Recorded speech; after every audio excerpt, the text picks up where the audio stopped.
A group of men wearing clown masks burst into the bank where the mafia has most of its money kept at the start of the film. 5 clowns are involved at first, and each gets a share of the rewards. They argue that the 6th gang member, known as the Joker, who planned the robbery but stayed out of it, shouldn't get paid. A school bus crashes through the bank's wall, killing another clown. As the robbery progresses, and the clowns start killing each other to grab a bigger piece, the final clown is informed that he doesn't know who he is dealing with by a mob bank manager, who was shot in the body with an automatic weapon after attempting to kill the clowns with a shot carrying the entire bank's cash. Just a gas grenade, really? As the police arrive, the Joker joins a lengthy line of school buses leaving the area. Then at night, under the vigilant surveillance of the Bat signal projected onto the cloud, the Scarecrow, still on the loose after leaving Arkham Asylum, is negotiating the sale of some of his fright-inducing medications with the Russian mob members, who are led by the Chechen, in a parking garage. When some people of Gotham start shooting at the men while costumed as Want-To Batman,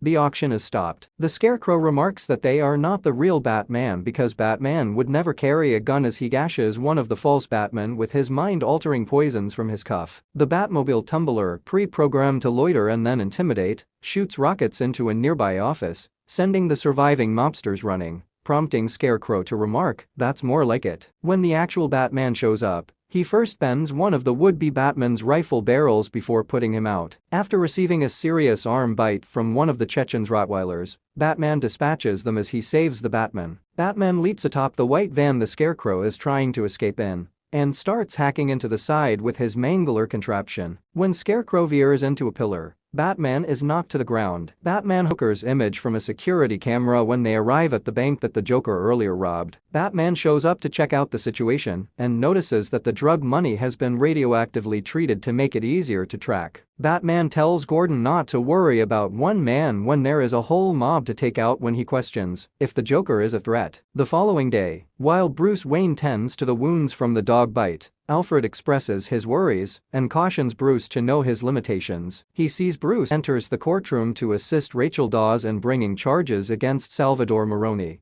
a reputed new boss of the Falcone crime organization. In court, one of Maroni's men makes the mistake of trying to shoot Dent while he is testifying. Before the man is taken to jail, Dent attacks him after the gun doesn't fire. Dent is shocked when Maroni is ultimately freed. After a brief conversation, Dent and Lieutenant Gordon both express their mistrust of the people who work in each other's offices. Harvey questions Gordon about his connection to the Batman and tells him he wants to meet the man. Gordon asks for search warrants for 5 Wayne Enterprises. Lucius Fox and Lau, the CEO of Lau Security Investments, a Hong Kong-based company, are negotiating a joint venture. Following their meeting, Wayne and Lucius Fox discuss Wayne's concerns with Lau's business activity, which appears to be illegal based on their revenues. Wayne approaches Fox to request a new suit after deciding to abandon the arrangement. Harms Harvey that he owns the restaurant and has them pull a table together so they can eat together. Due to the fact that Harvey is dating his own love interest, at first Bruce feels frightened and jealous of him,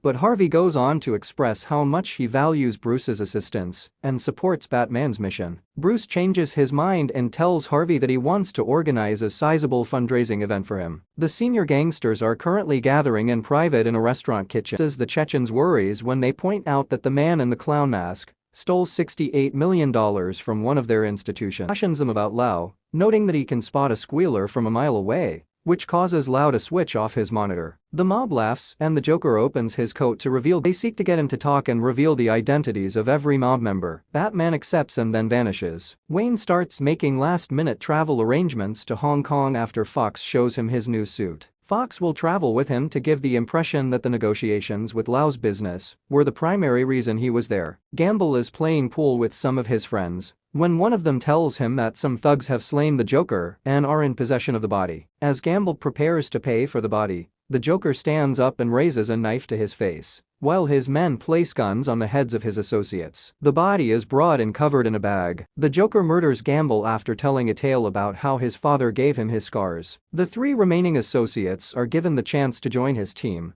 but there is only one opening. In the meantime, Fox travels to Hong Kong to meet Lau. Since cell phones are not permitted on the premises of Lau's building, he checks it in at the front desk. Fox meets with Lau and lets him know that Wayne Enterprises will not be continuing talks with his business. He does, however, conceal a cell phone in his pocket that has been modified to create a sonar map of the region. He leaves the building without picking up the phone he left behind and hands Bruce Wayne the building's map. That evening, a high frequency is emitted from the phone that Fox left at the front desk, cutting off all electricity to the structure. Batman breaks into Lau's office through a window, engages in a violent struggle with some of his guards, takes Lau and flees by sending a balloon connected to a cable to a plane he has hired to fly over Lau's structure. Rachel questions Lau back in Gotham. While Gordon and Dent watch, Lau resists Rachel's requests for him to return the money he has taken. Lau offers to give them the names of the mobsters and the names of their collective interests when she threatens to have him transferred to the county jail. Dent then understands that they will have the necessary clout in a RICO case of conspiracy to connect every mob member, giving them the advantage they require.